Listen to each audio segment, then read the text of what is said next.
itu teks editorial. Teks editorial adalah jenis teks yang berisi pendapat atau opini tentang suatu isu, peristiwa, atau masalah yang sedang hangat dibahas dengan tujuan membangun kesadaran, menginspirasi, dan mempengaruhi opini publik.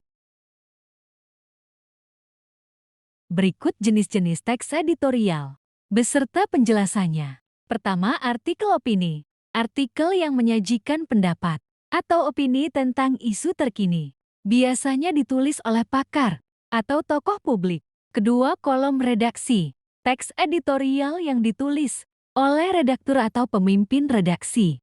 Berisi pendapat resmi surat kabar tentang isu tertentu. Ketiga, esai.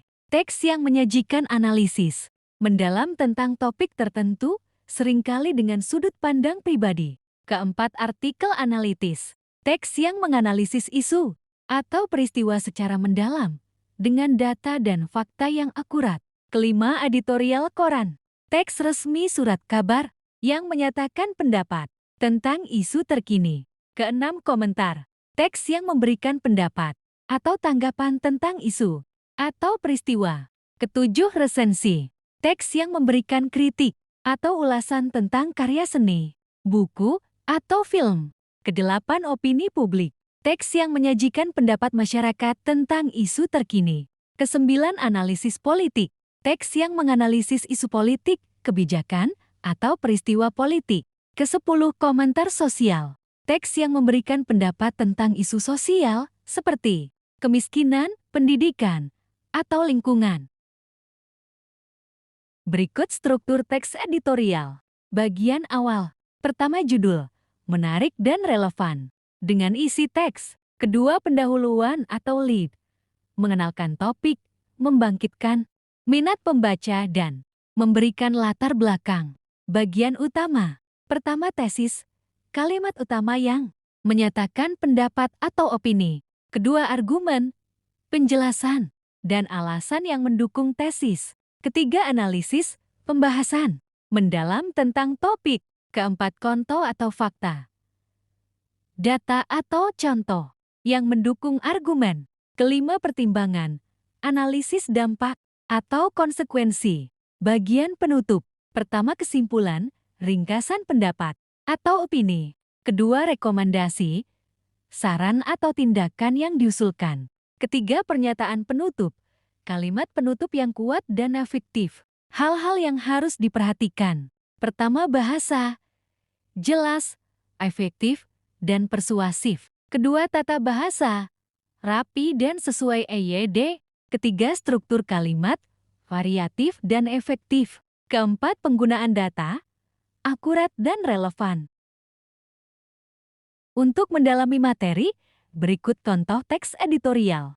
Judul, pentingnya pendidikan karakter bagi generasi muda. Pendahuluan, pendidikan karakter merupakan aspek penting dalam membentuk generasi muda yang berkualitas. Sayangnya, pendidikan karakter seringkali terabaikan dalam kurikulum sekolah. Argumen 1. Pentingnya pendidikan karakter. Pendidikan karakter membantu siswa mengembangkan nilai-nilai seperti kejujuran, kerjasama, dan empati. Hal ini penting untuk menciptakan masyarakat yang harmonis dan berkeadilan. Argumen 2. Dampak kurangnya pendidikan karakter. Kurangnya pendidikan karakter dapat menyebabkan meningkatnya perilaku bullying, korupsi, dan kekerasan. Oleh karena itu, pendidikan karakter harus menjadi prioritas. Analisis. Pendidikan karakter tidak hanya tentang mengajarkan nilai-nilai, tetapi juga tentang membantu siswa memahami dan mengaplikasikan nilai-nilai tersebut dalam kehidupan sehari-hari. Contoh, beberapa sekolah di Indonesia telah. Berikut contoh teks editorial. Judul, pentingnya pendidikan karakter bagi generasi muda. Pendahuluan, pendidikan karakter merupakan aspek penting dalam membentuk generasi muda yang berkualitas. Sayangnya, pendidikan karakter seringkali terabaikan dalam kurikulum sekolah. Argumen 1. Pentingnya pendidikan karakter. Pendidikan karakter membantu siswa mengembangkan nilai-nilai seperti kejujuran, kerjasama, dan empati. Hal ini penting untuk menciptakan masyarakat yang harmonis dan berkeadilan. Argumen 2. Dampak kurangnya pendidikan karakter. Kurangnya pendidikan karakter dapat menyebabkan meningkatnya perilaku bullying, korupsi, dan kekerasan. Oleh karena itu, pendidikan karakter harus menjadi prioritas. Analisis. Pendidikan karakter tidak hanya tentang mengajarkan nilai-nilai, tetapi juga tentang membantu siswa memahami dan mengaplikasikan nilai-nilai tersebut dalam kehidupan sehari-hari. Contoh, beberapa sekolah di Indonesia telah berhasil menerapkan pendidikan karakter dengan hasil yang positif, misalnya Sekolah Dasar Islam Al-Azhar yang menerapkan program karakter bangsa. Kesimpulan, pendidikan karakter merupakan investasi bagi masa depan bangsa. Oleh karena itu, kita harus memprioritaskan pendidikan karakter dalam kurikulum sekolah. Rekomendasi, kita harus bekerja sama untuk mengembangkan pendidikan karakter yang efektif dan berkelanjutan. Pemerintah, sekolah, dan masyarakat harus bergandengan tangan untuk menciptakan generasi muda yang berkarakter. Pernyataan penutup, pendidikan karakter adalah kunci untuk menciptakan masyarakat yang lebih baik.